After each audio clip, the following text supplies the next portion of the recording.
भारत में clinical practitioners की एक बड़ी समस्या होती है कि उनके साथ कोई हैंड होल्डिंग करने वाला नहीं है। जब तक आप कॉलेज में होते हो, आपके सीनियर्स हैं, आपके टीचर्स हैं, आप डाउट पूछ सकते हो। पर एक बार आप प्रैक्टिस में आ गए, आप एक छोटे शहर में प्रैक्टिस करने बैठ गए, तब आपको कोई बताने वाला नहीं है कि ये करना है और ऐसे करना है।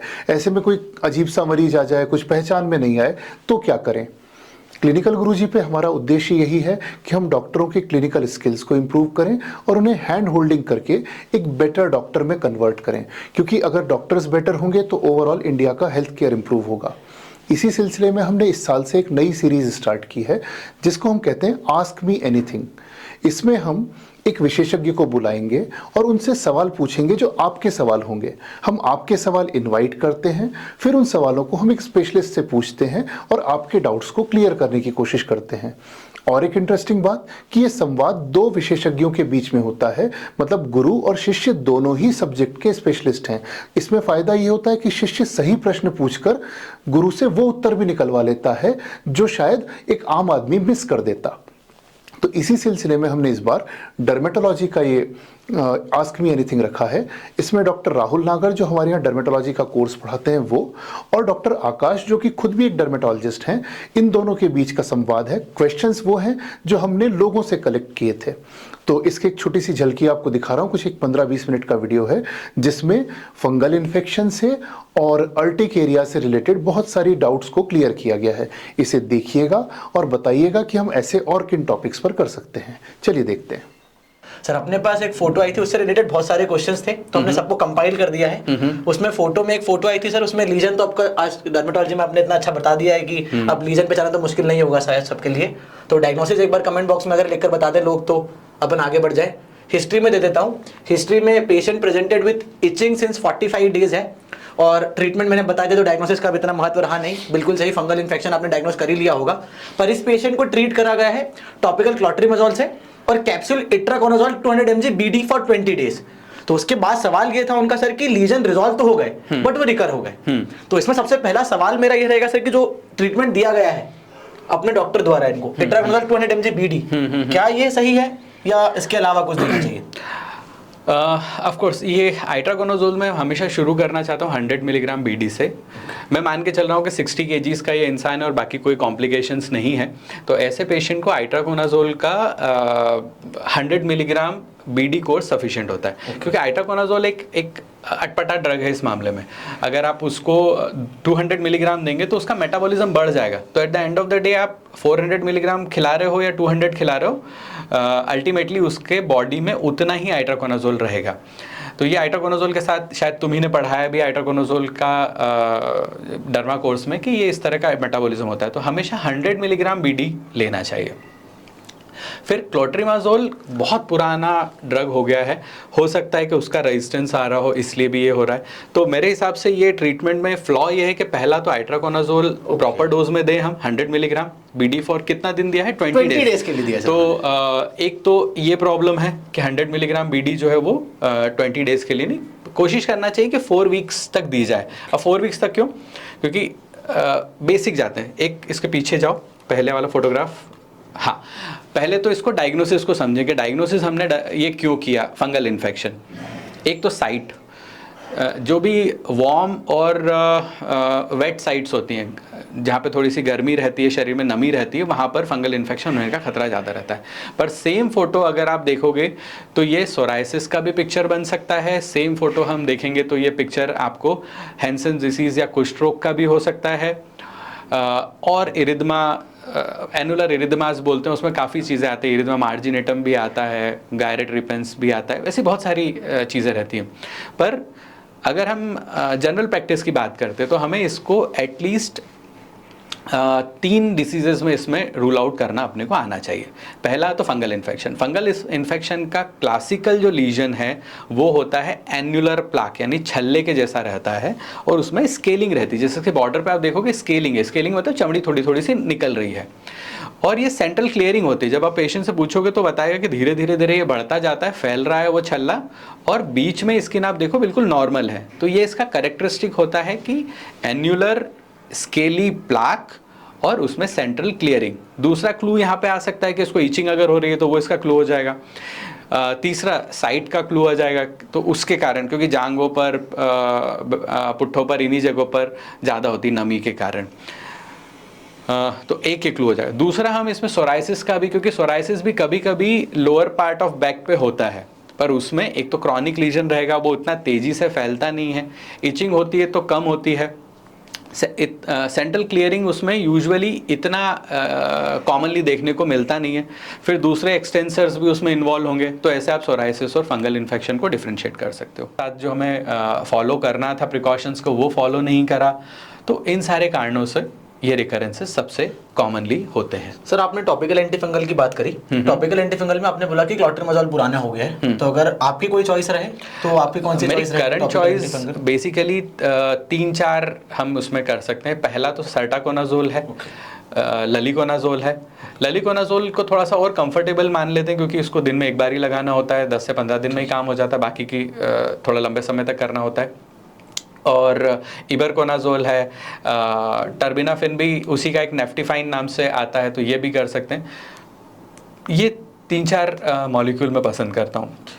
दूसरी एक इम्पॉर्टेंट बात यहाँ पे है कि जब हम बेसिक डर्मेटोलॉजी पढ़ रहे थे तब हमने डिस्कस किया था कि 28 डेज तक मिनिमम कोर्स होना चाहिए, क्योंकि हमारा जो स्किन है इसकी एक साइकिल होती है, और जो फंगस है, ये फंगस का फूड क्या है, हमारा केराटिन है, और केराटिन 28 से 45 दिन में बदलता है पूरा अपना अपर मोस्ट स्किन, तो एटलीस्ट उतने दिन तक आपका ट्रीटमेंट चले, ये ज़रूरी है। एंटी फंगल 28 दिन तक लगाना है? सर जो भी करना चाहते हैं हम, लगाना या खाना, उसको हम 28 दिन तक देना चाहिए, क्योंकि एक स्किन की साइकिल जो है, एपिडर्मल साइकिल जो है, वो मिनिमम उतने दिन की होती है। मतलब मोटा माटी अगर मरीज आता तो आपकी चॉइस ये रहती है कि आप इसको सर्टाकोनाजोल देते बीडी में लगाने के लिए, और आप इट्राकोनाजोल 100 mg बीडी देते कम से कम 28 दिन या 1 महीना खाने के लिए, और साथ में अगर उसको खुजली की ज्यादा कंप्लेन है तो एक एंटीहिस्टामिन जो कि लिवोसाइड अगर चॉइस हो सकते हो, लिवोसाइड 5 mg आप एचएस में दे देते। बिल्कुल। और फ्लूकोनाजोल यूज कर सकते थे? से कर तो सकते हैं, पर लोगों ने क्या किया है, काफ़ी सालों से फ्लूकोनाजोल एक कन्वीनियंट डोज में, फ्लूकोनाजोल का ये होता है कि उसको आप एक बार भी देते हो आपकी स्किन के अंदर आके इकट्ठा हो जाता है, पर इतने सालों में लोगों ने उसको यूज़ कर करके ये स्थिति हो गई कि फ्लूकोनाजोल रेजिस्टेंस काफ़ी देखने को मिलता है, तो फ्लूकोनाजोल काम नहीं करता। अगर कोई अनअफोर्डिंग पेशेंट है तो फ्लूकोनाजोल उसको दे सकते हैं, पर आपको डेली डोज में देना पड़ेगा। 150 एडल्ट डोज जो उसका 150 मिलीग्राम पर डे दे सकते हैं फॉर 28-30 डेज। कीटोकोनाजोल सोप का कोई रोल है? कीटोकोनाजोल सोप का एज सच रोल तो नहीं है। एक कई बार पेशेंट मांगता है क्योंकि उसको देना रहता है, तो एक वो रोल है। बाकी ये होता है कि जब हम नहाते हैं तो उस समय यूजुअली फंगल स्पोर एक जगह से दूसरी जगह पहुंचा देते हैं, तो उसके लिए थ्योरेटिकल उसका प्रिवेंशन का एक रोल है। साथ में ऐसे ही पाउडर का सर, जो डस्टिंग पाउडर दे देते हैं, डस्टिंग पाउडर सूखा रखने के लिए रहता है, तो उसमें अगर हम कोई एंटी फंगल नहीं भी डालेंगे तो कोई खास फर्क नहीं पड़ता, बट हाँ इनका एक प्रिवेंटिव रोल है कि एक जगह से दूसरी जगह फैलने के या बचाने के लिए रहता है कि जब एक बार आपको हो गया है तो बचाने के लिए आप सोप्स का इस्तेमाल कर सकते हैं। तो sir treatment of resistant fungal infection क्या होगा? अगर आपने उसने बराबर क्रीम भी 2 बार लगाया, गोली भी उसने 100 mg बीडी की बराबर खाई 1 महीने तक, पर उसके बाद भी उसको बार बार हो रहा है, तो आपने सर वो बात प्रिकॉशन की तो बता ही दी थी, पर प्रिकॉशन के अलावा कुछ ऐसा? इस क्वेश्चन का एक्चुअली सीधा जवाब नहीं, क्योंकि इसमें साइंस में हमें कुछ मिलता नहीं है, ऐसी कोई रिसर्चेस ज़्यादा मिलती नहीं है। हम लोग अलग अलग ऑफ लेबल चीज़ें ट्राई करते हैं। एक सबसे कॉमन जो थीम लगती है या एक स्ट्रेटेजी लगती है, लोग ये सोचते हैं कि जैसे एंटीबायोटिक में 2 एंटीबायोटिक जोड़ देते हैं, वैसे 2 एंटी फंगल भी जोड़ दें, और मैंने देखे हैं प्रिस्क्रिप्शन जिसमें 2 और 3 भी जुड़े हुए हैं, पर एंटीबायोटिक और एंटी फंगल अलग अलग तरीके से वर्क करते हैं। एंटी फंगल के साथ जोड़ना कई बार काउंटर प्रोडक्टिव हो जाता है, तो आप एक चीज़ तो ये करके देख सकते हैं कि एक मॉलिक्यूल चेंज करके देखें, जैसे आइट्राकोनाजोल काम नहीं कर रहा तो ट्राई करें टर्बिनाफिन, क्योंकि कोई दूसरे ग्रुप से आता है, या फ्लूकोनाजोल ट्राई कर सकते हैं इन डेली डोजेस। कई बार लोग इसमें ग्रीसोफल्विन भी आजकल वापस से आ रहा है और काफ़ी लोग स्टार्ट कर रहे हैं, तो रेजिस्टेंट फंगल इन्फेक्शन में एक तो ये किया जा सकता है। फिर सैलिसिलिक बेस्ड कुछ टॉपिकल आते हैं, विटफील्ड्स ऑइंटमेंट बोलते हैं, उसको आप लगा सकते हैं, क्योंकि इसका डायरेक्ट मैकेनिज्म नहीं है, ये ऐसा जैसे एंटी फंगल्स काम करते हैं वैसा काम नहीं करता, कोई एंजाइम को यूज़ नहीं करता है, डायरेक्ट किल करता है उसको, फंगस को, तो वैसा कोई स्ट्रेटेजी आप यूज़ कर सकते हो। साथ में आप जो कंप्लायंस वाला फैक्टर है जो सब मैंने बोला उनका ज़्यादा अच्छे से ध्यान रख सकते हैं। पर ऑफ कोर्स ये एक ऐसा क्वेश्चन है जो आने वाले समय में शायद हमें और परेशान करेगा। अगर कोविड नहीं आया होता तो हम पिछले 2-3 सालों में इस क्वेश्चन से बहुत ज़्यादा और जूझ रहे होते। पर कोविड के बाद में लोगों ने जब अपने काफ़ी साफ़ सफाई का ध्यान रखने लग गए, लोग हाइजीन मेजर्स बढ़ गए, तो उसके बाद रेजिस्टेंस भी हमको कम होते हुए दिख रहा है, जो कि लॉजिकल लगता नहीं कि कैसे हाइजीन मेजर्स से रेजिस्टेंट होगा। तो जो मेरा बोलना था वो वापस इसमें यहाँ पर प्रूव होता है कि हम अगर प्रॉपर ट्रीट करें, हाइजीन मेजर सही से रखें, तो वो फंगस ठीक होता है। वो रेजिस्टेंस नहीं है, वो नॉन कंप्लायंस ज़्यादा है। ठीक है सर, अपन अगले क्वेश्चन की तरफ बढ़ते हैं सर कि टॉपिकल एंड ओरल स्टेरॉइड का कोई रोल है क्या सर फंगल इन्फेक्शन में? यूजुअली लोग हमारे पास भी आते हैं, लोगों के पास भी जाते होंगे सर कि बढ़िया कशिंग्स लेकर आ गए, टीना का इन्फेक्शन था, इंजेक्शन लगा लिए बाहर डेक्सा के, डेक्सोना के सुबह भी इंजेक्शन लग रहे हैं, शाम में भी इंजेक्शन लग रहे हैं, 15-15 दिन के इंजेक्शन लगा दिए, स्ट्रायल लेकर आ रहे हैं, बड़ा मून फेसिस लेकर आ रहे हैं, तो सर कोई रोल है या नहीं है? यही लोग हैं जो रेजिस्टेंट होते हैं, क्योंकि स्टेरॉइड के साथ आप ट्रीट करेंगे तो रेजिस्टेंस जल्दी आएगा। ज़ीरो रोल है, उल्टा नेगेटिव रोल है कि ये आपको और ख़राब करेगा। तो स्ट्रिक्टली नो। लोग क्यों देते हैं स्टेरॉइड? क्योंकि इस फंगल इन्फेक्शन में जो परेशानी होती है वो क्यों होती है? इन्फ्लेमेशन के कारण। बॉडी जब उससे लड़ने की कोशिश करती है, हर बीमारी का यही है कि इन्फेक्शन से जब लड़ने की कोशिश होगी तो उसके कारण सिम्टम्स दिखेंगे। फंगल इन्फेक्शन में भी यही है, आपके सिम्टम्स क्यों दिख रहे हैं? क्योंकि बॉडी लड़ने की कोशिश कर रही है, इन्फ्लेमेशन आ रहा है। स्टेरॉइड और इन्फ्लेमेशन को कम कर देगा तो लालपन खत्म हो जाएगा, एचिंग खत्म हो जाएगी, पेशेंट को जल्दी रिलीफ मिल जाता है, पेशेंट खुश हो जाता है। तो डॉक्टर को भी ये लगता है कि इसने काम किया, पर होता उल्टा है कि वहाँ हमें जो अपना इम्यून सिस्टम चाहिए था इंटैक्ट, वो इम्यून सिस्टम भी खत्म हो जाता है और फिर वो फंगस और ज़्यादा स्ट्रांग होकर आता है। तो आज के लेक्चर से कुछ लेकर जाओ या ना जाओ, ये जरूर लेकर जाना है कि फंगस में अगली बार से स्टेरॉइड नहीं देना है। एक्जेक्टली, वही फंगस घूम फिर के, क्योंकि आपको ही सबसे ज़्यादा खतरा है। अल्टीमेटली डॉक्टर को ही ये फंगस सबसे ज़्यादा लगती है, और अगर आप उस रेजिस्टेंस को क्रिएट कर रहे हो तो ये घूम फिर के आपके घर में आएगा ही आएगा। बिल्कुल। सर अगला क्वेश्चन है सर कि फंगल इन्फेक्शन अगर बच्चों में हुआ तो बच्चों में कैसे ट्रीटमेंट करना है? मोर और लेस सेम जो एडल्ट्स में होता है वही आपको रहता है। 2 साल के नीचे की एज ग्रुप में आपको ध्यान रखना होता है, बाकी नहीं तो आइट्राकोनाजोल आजकल सिरप फॉर्म में भी आ रहा है, उसको यूज़ कर सकते हैं। और फ्लूकोनाजोल के माउथ डिजोल्विंग टैबलेट्स आती हैं, डोज आप उसके एडल्ट डोज के हिसाब से एडजस्ट कर सकते हैं। मोस्टली 8 से 10 मिलीग्राम पर केजी बॉडी वेट के यूजुअल डोजेस हैं, वो तो आपको कहीं भी मिल जाएंगे। और टॉपिकल वही लगाना है सर? टॉपिकल वही रहता है यूजुअली, टॉपिकल में कुछ नहीं है। और छोटे बच्चों में कई बार सल्फर यूज़ करा जाता था पहले, पर अब तो अच्छी मेडिसिन अवेलेबल है, कर सकते हैं। कंप्लायंस की बात होती है कि एडल्ट्स को लगाना पड़ता है, बाकी और कुछ नहीं। Sir is there any way to differentiate, अगर चमड़ी में कोई सा इन्फेक्शन हुआ है तो कोई ऐसा तरीका है क्या सर कि आपके पास कोई ऐसी चीट कोड है आपके पास क्या कि बैक्टीरिया का इन्फेक्शन है कि फंगस का इन्फेक्शन है कि वायरल का इन्फेक्शन है? मतलब छोटा मोटा अगर पस दिख रहा है तो हम कहते हैं क्या कि बैक्टीरिया है, वायरस नहीं हो सकता है ये? इसको पहले यूनिफाई करते हैं फिर डिफरेंशिएट करते हैं। ओके। यूनिफाई करने में ये है कि हर एक, देखो एक तो ये क्वेश्चन बहुत ही ब्रॉड है, ऑलमोस्ट 1/3 आपकी डर्मेटोलॉजी कवर हो गई यहाँ पे, है ना। जो बुक्स हम पढ़ते हैं उसके शुरुआत के जो 40-50 चैप्टर्स हैं वो तो इन्हीं में रहते हैं। बैक्टीरियल इन्फेक्शन यूजुअली पस के जैसा होता है, ठीक है, और फीवर के साथ एसोसिएटेड रहेगा। कॉमनेस्ट की मैं बात कर रहा हूँ। फंगल इन्फेक्शन जो है वो अभी हमने देख ही लिया, एन्युलर वाला होता है, पर उसके साथ साथ में भभूत या पिट्रेसिस वर्सिकुलर भी हम फंगस में तो नहीं जोड़ना चाहिए, ईस्ट है पर उस तरह में जोड़ लेते हैं कि एक वहाँ पर है। और वायरल का जो सबसे कॉमन हम देखते हैं उसमें क्या होता है, हर्पीज जोस्टर, देन वॉर्ड्स और मोलस्कम, ये 4 चीज़ें हैं जो कॉमन है। तो बैक्टीरिया में सबसे कॉमन बैक्टीरियल इन्फेक्शन कौन सा होता है? आपके फॉलिकुलाई फरंकुलोसिस, फोड़ा फुंसी जिसको अपन बोलते हैं, वो रहता है बैक्टीरियल इन्फेक्शन। तो उसमें यूजुअली पस आएगा, एक्यूट इन्फेक्शन रहेगा, तुरंत ही एक पेन ज़्यादा होगा, उसके अंदर पेन काफ़ी ज़्यादा होता है, और फीवर के साथ एसोसिएटेड हो सकता है, दूसरे कॉन्स्टिट्यूशन सिम्टम्स हो सकते हैं। फंगल जो कॉमन फंगल इन्फेक्शन है उसमें डर्मेटोफाइटी एक है, उसमें हमने देख ही लिया है, क्रॉनिक रहता है, सालों साल तक रहता है, फीवर वीवर कुछ नहीं आता, इचिंग ज़्यादा होती है, और फंगस में नेल्स में और हेयर में अफेक्ट कर सकता है। वायरल इन्फेक्शन में अगर हर्पीज ग्रुप है तो उसमें वेसिकल्स बनते हैं। वेसिकल्स हमने समझा ये कि वो कलेक्शन स्किन के अंदर जहाँ पर पानी भर गया है, वो लीजन जिनमें पानी भर जाता है छोटा छोटा। हर्पीज बोलते हैं टू क्रीप, मतलब एक ही जगह छोटे छोटे से खूब सारे वेसिकल्स इकट्ठे हो गए, पेनफुल होते हैं, एक पर्टिकुलर साइट्स पे बार बार आने के लिए नोटोरियस है, मतलब वहाँ पर आते हैं बार बार कुछ भी हम करें बार बार आने की संभावना उसकी बनी रहती है, तो एक वो रहता है। हर्पीज जोस्टर है जो एक बैंड लाइक स्ट्रक्चर में होता है। हर्पीज जोस्टर को डायग्नोसिस करना सबसे आसान है, अलग कि पेनफुल है, एक जगह छाले बन रहे हैं पानी भर के।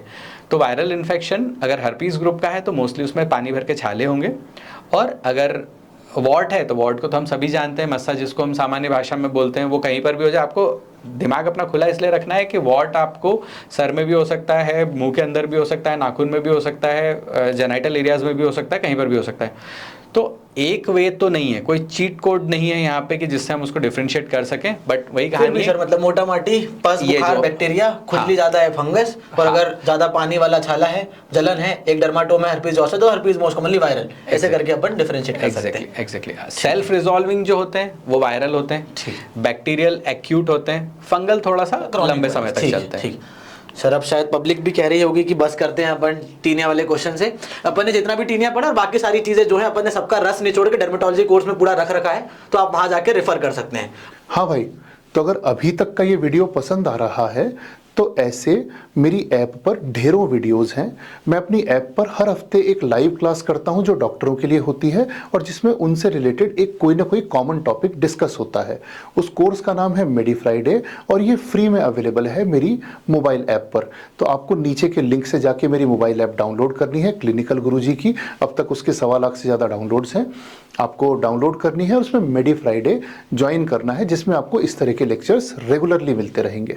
चलिए तो अब आगे का वीडियो देखते हैं और कुछ आर्टिक एरिया के क्वेश्चंस भी सुन लेते हैं। ठीक है सर। अगला sir, patient present with intense etching है, ऑन एंड ऑफ है, और लीजन्स अपने देखा हुआ है। सबसे कॉमनली है, सब लोग देखते हैं, दफ्पड़ उछलना, पित्ती उठना, न जाने कितने मरीज आते हैं सर। भाई इसको आज सर अपन थोड़ा सा क्लोज करना चाहेंगे कि क्या है टॉपिक, क्या खाना है और क्या नहीं खाना है, कि कुछ सब कुछ खाना है। नहीं, अर्टिकेरिया को ये तो बहुत बड़ा मिथ है कि खाने से अर्टिकेरिया होता है। ऐसा नहीं है, किसी भी चीज़ से अर्टिकेरिया हो सकता है। बोलते हैं anything under the sun including the sun, सूरज के नीचे जो भी दुनिया में सब अर्टिकेरिया कर सकता है, सूरज की रोशनी से भी अर्टिकेरिया हो सकता है। पर अर्टिकेरिया को पहले तो 2 हिस्सों में बांटो आप, एक्यूट और क्रॉनिक। सब एक जैसा रहेगा। एक्यूट का मतलब है कि 6 सप्ताह तक अर्टिकेरिया रहता है और फिर खत्म हो जाता है, और क्रॉनिक का मतलब कि जो 6 सप्ताह के बाद भी रोज रोज उसको अर्टिकेरिया होता रहता है। अब चलो एक हमने ये भी कर लिया कि मान लो कोई अर्टिकेरिया का पेशेंट है, उसको पहले क्वेश्चन से जोड़ते हैं पिछले वाले से कि उसके ट्रीटमेंट ठीक नहीं चल रहा है, तो उसको लीजन नहीं आएंगे लेकिन इचिंग बनी रहेगी, तो वो भी इनविजिबल डर्मेटोसिस में आ सकता है। खैर ये एक पार्ट रहा। दूसरा, एक्यूट क्रॉनिक में हमने उसको डिफ्रेंशिएट कर लिया। इसके बाद बच्चों में और बड़ों में ऐसा भी डिफ्रेंशिएट करना है कि एक्यूट क्रॉनिक इन बच्चों, एक्यूट क्रॉनिक इन बड़ा। तो जो एक्यूट वाले रहते हैं वो सामान्यतः कभी कभी खाने पीने से हो सकते हैं। जैसे छोटे बच्चे कुछ खा लेते हैं, खासतौर पे फूड एडिटिव्स, फूड प्रिजर्वेटिव्स जो होते हैं उनसे, पर ऐसे परसेंटेज 1-2% है। मान लो 100 लोगों को आपने देखा तो उसमें 1-2 को ही होगा। मोस्टली बच्चों में इन्फेक्शन सबसे बड़ा कारण है, वायरल इन्फेक्शन इसमें सबसे बड़ा कारण है बच्चों में अर्टिकेरिया होने का। और अर्टिकेरिया बड़ों में एक्यूट अर्टिकेरिया थोड़ा सा कम होता है, क्रॉनिक ज़्यादा होता है। पर एक्यूट अगर बड़ों में हो रहा है तो उनमें दवाइयाँ एक बड़ा रीज़न है, मेडिसिन ज़्यादा बड़ा रीज़न है। तो ये वाली हिस्ट्री आपको पहले देखनी होती है कि फीवर था, इन्फेक्शन था, घर में किसी को फीवर वगैरह नहीं था। बच्चों में ऐसा देखना होता है और बड़ों में आपको दवाइयों को देखना होता है। तो एक्यूट अर्टिकेरिया का सबसे बड़े रीजंस ये 2 हैं एज वाइज। ठीक है। बाकी क्रॉनिक अर्टिकेरिया बच्चों में कम देखने को मिलता है, बड़ों में ज़्यादा देखने को मिलता है। और क्रॉनिक अर्टिकेरिया में खाने पीने का कोई रोल नहीं है। सबसे बड़ा जो ग्रुप है क्रॉनिक अर्टिकेरिया का, वो क्रॉनिक इडियोपैथिक अर्टिकेरिया कहलाता है, कि जिसमें अर्टिकेरिया का कोई रीज़न समझ में नहीं आता। मतलब डॉक्टर को पता ही नहीं चल पाता, किसी को पता नहीं चल पाता। फिर दूसरा बड़ा ग्रुप इसी का सब ग्रुप है ऑटो इम्यून अर्टिकेरिया। जैसे ऑटो इम्यूनिटी होती है अलग डिसऑर्डर्स में, इसमें भी ऑटो इम्यूनिटी का बहुत बड़ा रोल है। तीसरा जो ग्रुप है क्रॉनिक अर्टिकेरिया का, उसे बोलते हैं क्रॉनिक इंड्यूसिबल अर्टिकेरिया। मतलब हीट, प्रेशर, वाइब्रेशन, किसी भी चीज़ से, ऐसे फिजिकल कॉजेस से आपको अर्टिकेरिया हो सकता है। तो अर्टिकेरिया में आपके लिए आपकी डॉक्टरी की पूरी स्किल काम आ जाएगी कि आप पेशेंट से किस तरह से बात करते हो। क्योंकि होता यही है, मैंने देखा भी है कई तुम लोगों में भी रेसिडेंट्स में, कि अर्टिकेरिया आया, लियोसेट्रिजिन दो, भगा दो। एक हद तक जब पहली बार पेशेंट आया है अर्टिकेरिया का और अगर वो हिस्ट्री दे रहा है कि सर मुझे 5-7 दिनों से ये दाफड़ होना शुरू हुए, तो ऐसे केस में वो ठीक है। क्यों? क्योंकि आपको 6 वीक्स तक तो देखना ही है हाँ। कि क्या हो रहा है। 6 वीक के बियॉन्ड चल रहा है तो फिर हम सोचेंगे। तो 6 वीक्स तक आप उसको पहले ट्रीट कर सकते हो। अगर कोई दिख रहा है, कोई रीजन नहीं दिख रहा है कुछ और हिस्ट्री में, मोटा मोटी अगर सर ट्रीटमेंट समझना हो उसको 6 वीक्स तक आप दे दो। ठीक है, एंटीहिस्टामिन दे दें कोई। हाँ, सेकंड जनरेशन एंटीहिस्टामाइंस, सेट्रिजिन, लेवोसेट्रिजिन, फेक्सोफिनाडाइन, आजकल बिलास्टिन सर चल रही है। बिलास्टिन भी दे सकते हो। फिर अगर आपको बढ़ाना है तो पहले डोज बढ़ा दो। अगर मान लो काम नहीं कर रहा तो उसको 4 गुना तक आप दे सकते हो। फिर भी अगर काम नहीं कर रहा तो आप उसमें एक सेकंड और सेकंड जनरेशन के साथ सेकंड जनरेशन को ही जोड़ना होता है, फर्स्ट जनरेशन नहीं। मतलब अगर मेरे को लिवोसेट चालू कर रहा हूँ मैं, तो लिवोसेट 5 mg चालू करी, उसको मैं बढ़ा के 4 डोज तक कर सकता हूँ, मतलब 20 तक भी कर सकता हूँ। अगर मेरे को ऐसा नहीं करना है तो मैं सुबह उसको फेक्साफिनाडिन या बिलास्टिन खिला दूँ, रात में लिवोसेट खिला दूँ। बिल्कुल सही। एटारेक्स, सेविल, इस तरह की चीज़ें उसमें जोड़ना थोड़ा कम प्रेफर किया जाता है। छोटे बच्चों को नींद नहीं आ रही है तो आप सुलाने के हिसाब से दे सकते हो, पर इसको कम प्रेफर किया जाता है। एक हमारा स्टूडेंट है, वो पूछ रहा है कि एक हफ्ते से पेशेंट को हो रहा है एविल, एटारेक्स, मोटूमैक क्या होगी, मॉन्टेलुकास होगी। हाँ, मॉन्टेलुकास होगा। सब दे दिया फिर भी चलता रहता है। मॉन्टेलुकास तो देना बिल्कुल बंद कर देना चाहिए, क्योंकि कोई रोल आज तक प्रूव नहीं हुआ अर्टिकेरिया में। तो मॉन्टेलुकास तो सिर्फ हम पैसा खराब कर रहे हैं पेशेंट का, और कोई उसका विशेष बेनिफिट नहीं है। एक बार इसको वर्कअप करने की ज़रूरत है। पहले तो ये देखें कि अर्टिकेरिया है कि नहीं। अर्टिकेरिया और अर्टिकेरियल वेस्कुलाइटिस एक जैसा दिखता है। फिर उसके अलावा हैंसेंस डिसीज में भी कभी कभी अर्टिकेरियल रैश आ जाते हैं। बहुत कुछ स्किन कैंसर जैसे डिसऑर्डर्स होते हैं, लिम्फोमेटाइट पैपिलोसिस जिसको बोलते हैं, वैसे भी ऐसे कई सारे डायग्नोसिस है जो अर्टिकेरिया जैसे दिख सकते हैं। तो अर्टिकेरिया को डिफरेंशिएट कैसे करोगे? सबसे पहले उसका डायग्नोसिस, और उसका डायग्नोस्टिक क्राइटेरिया ये है कि कोई भी लीजन जो है वो विद इन 24 आवर्स सबसाइड होना चाहिए।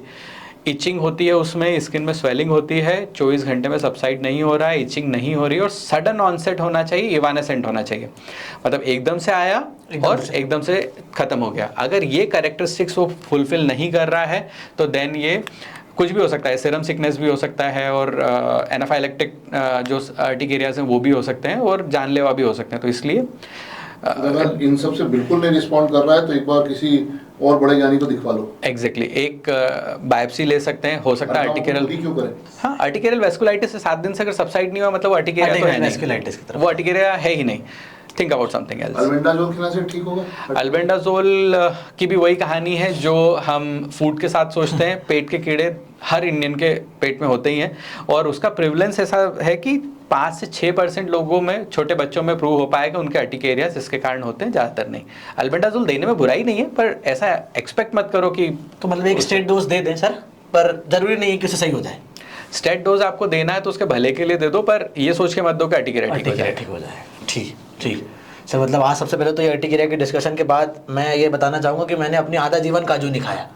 मेरे को बोल रखा था कि खाने से हो रहा है तो काजू बादाम मत खाना, पर खाने से अगर हो रहा है तो उसको चेक करना पड़ता है। अगर आपकी कंसिस्टेंट हिस्ट्री दिख रही है तो सबसे पहले जाके काजू खाऊंगा। हाँ, तो मंगलवार को मेरी ओपीडी में खाना है काजू खा, मैं बोला मंगलवार को मेरी ओपीडी में रात में काजू खाऊंगा और सुबह आके बताऊंगा सर कि हाँ। नहीं, अगर अर्टिकेरिया होगा तो इमीडिएटली उसका इफेक्ट दिखने लगेगा, थोड़ी देर में ही दिखने को लगता है। 400 मीटर की इस रिले में 300 मीटर तो मैं दौड़ लिया हूँ सर अभी तक। अब मैं आखिरी के 100 मीटर बैटन पास करूंगा। जितने भी अभी तक लाइव ऑडियंस है अपने पास, उनके अगर कुछ सवाल हैं तो just ask and sir will tell each and every answer. चलो मैं पूछूं। हाँ सर, आगे बढ़ाओ। अच्छा सर, अभी अपन बिल्कुल रैपिड फायर करेंगे, 3 मिनट है मेरे पास। ठीक है। और इसके बाद फिर मुझे कुछ और अनाउंसमेंट्स करने हैं। हाँ, इट्राकोनाजोल से डायरिया होता है तो क्या करें? इट्राकोनाजोल से डायरिया यूजुअली होता नहीं है। अगर ऐसा लग रहा है तो उसको बंद करके कुछ और ट्राई करें, और स्टूल टेस्ट करवा लें। Must be something else. Om Prakash ने एक शब्द लिख दिया पोम्फोलिक्स, में इसको हैंडल नहीं करूंगा। हाँ, एक्जिमा है, स्टीरॉइड से ट्रीट होगा। अच्छा, डायबिटीज वालों को बार बार फंगल होता है, क्या करें?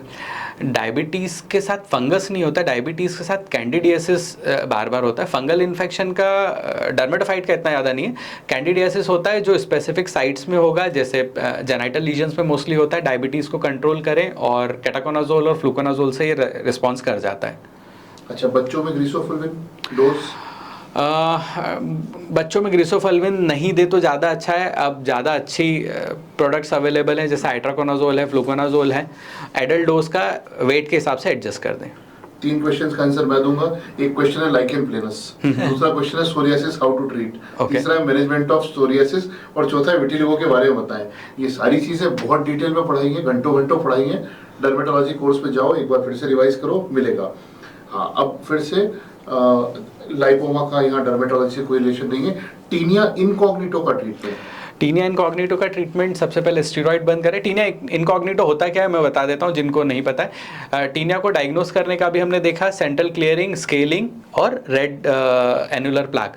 जब आप स्टीरॉयड लगाते हैं तो ये सारी चीज़ें दिखना बंद हो जाती है और पूरा लाल लाल वो हो जाता है। तो इनकॉग्निटो मतलब जो पहचान में ना आ पाए, तो स्टीरॉयड लगा के टीनिया इनकॉग्निटो बनता है। टीनिया स्टीरॉयड लगाना बंद करें, प्रॉपर तरीके से ट्रीट करें, जो रूटीन ट्रीटमेंट हमने देखा है उससे वो हो जाता है। जिसने इनकॉग्निटो लिखा है उसने डर्मेटोलॉजी कोर्स ले रखा है क्या, मतलब सर? Exactly, इनकॉग्निटो सर उसको ने पता बता है। रखा होगा मतलब। हो सकता है, हो सकता है। नहीं, ये पहले मेडी फ्राइडेज में हमने डिस्कस किया है कभी कभी। अच्छा, ट्रीटमेंट ऑफ क्रॉनिक अर्टिकेरिया 20 साल से ठंड के कारण, क्या करें?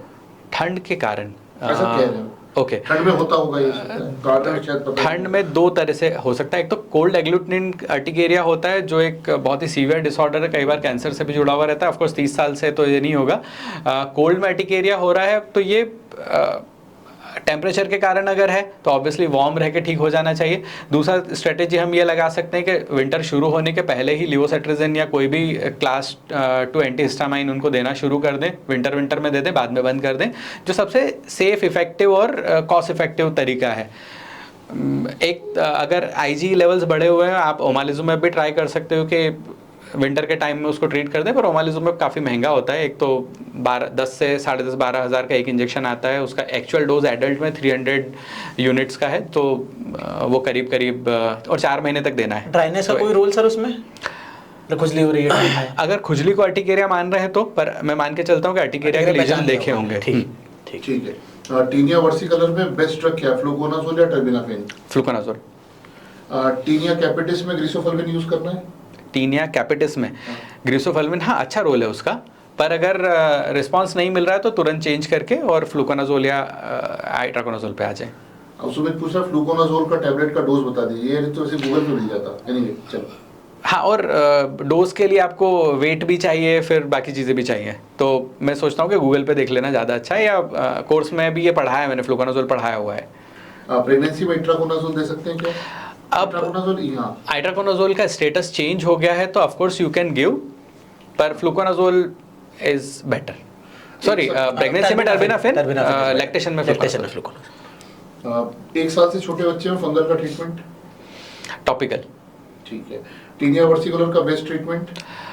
केटाकोनाजोल topical, fluconazole oral, single dose 400 milligram adult में। नेल का मैं कभी कुछ नहीं पढ़ाऊंगा, मैं पूछूंगा अभी। टीनिया कैपिटिस में ग्रिसोफल्विन चॉइस है तो डोज क्या होगा? नहीं, चॉइस नहीं है। हाँ ठीक है। साइकिल में कैसे यूज करना है इट्राकोनाजोल नेल फंगस के लिए? अभी नहीं बात। साइकिल, हाँ साइकिल वाली सर कर लेते, क्योंकि काफी लोग पल्स, हाँ मैं वही बता रहा था, क्योंकि पल्स की बात है। पल्स थेरेपी अब लोग रिकमेंड नहीं करते हैं, इससे रेजिस्टेंस बढ़ जाता है, तो बेहतर है कि आप डेली डोज दे दो। पल्स थेरेपी नेल्स वगैरह में दिया जाता था, अब हम लोग भी कोशिश करते हैं कि डेली डोज पर ही आ जाए। अच्छा, वो जो आप कहानी सुना रहे थे कि एक पेशेंट आया था जिसकी पूरी बॉडी में फंगस था, उसका क्या करें? 40 साल का आदमी, 75 किलो का, क्या दें? आइट्राकोनाजोल 100 मिलीग्राम बीडी, साथ में आप उसको फुल बॉडी पे तो आप ये सब नहीं दे सकते, तो मॉइस्चराइजर कोकोनट ऑयल ही लगवा दीजिए। कोकोनट ऑयल के भी अपने एंटी फंगल इफेक्ट्स होते हैं, और उसको जब तक वो पूरी तरह ठीक ना हो जाए, इसमें एक छोटा सा काम और कर लें, आप टेस्ट कर लें कि वो फंगल इन्फेक्शन है नहीं, स्किन स्क्रैपिंग है, कोई भी पैथोलॉजी लैब कर देगी, और उस स्किन स्क्रैपिंग को आप रिपीट करें अपने ट्रीटमेंट के साथ। जिस दिन स्किन स्क्रैपिंग नेगेटिव हो जाए उसके 2 वीक बाद तक ट्रीट कर दें। बड़ी ड्रग का तो कोई रोल नहीं है सर, वोरिकोनाजोल या ऐसा भी ड्रग का? जैसा मैंने बताया, वो स्किन में नहीं, स्किन के फंगल इन्फेक्शन में, सुपरफिशियल फंगल इन्फेक्शन में इनका रोल नहीं, क्योंकि स्टेटम कॉर्निया में डिपॉजिट नहीं होती। ठीक है। फंगल डायबिटिक और हार्ट पेशेंट्स के लिए एंटी फंगल कुछ अलग सा है? आइट्राकोनाजोल टर्बिनाफिन प्रेफर करो, टर्बिनाफिन अगर नहीं काम करा तो आइट्राकोनाजोल भी दे सकते हैं। कंसल्ट जो कार्डियक कंसल्टेंट है उनसे बात करके डोज दिए जा सकते हैं, कोई प्रॉब्लम नहीं आती ज़्यादा। ठीक है। ज़ीरोसिस वल्गैरिस का ट्रीटमेंट क्या है, इफेक्टिव मैनेजमेंट? जीवन भर मॉइस्चराइजर देना है, आजकल यूरिया बेस्ड मॉइस्चराइजर आ गए, उनको देना है। नहाने के 3 मिनट के अंदर लगाना है, और अच्छी खासी अमाउंट में लगाना है, कॉपियस अमाउंट में लगाना है, यही उसका सबसे इफेक्टिव ट्रीटमेंट है। तो भैया वीडियो कैसा लगा ये मुझे नीचे कमेंट में लिख के बताना, और क्या सीखना चाहते हो ये मुझे कमेंट में लिख के बताना, तो मैं उससे रिलेटेड कोई ना कोई क्लास आपके लिए करूँगा।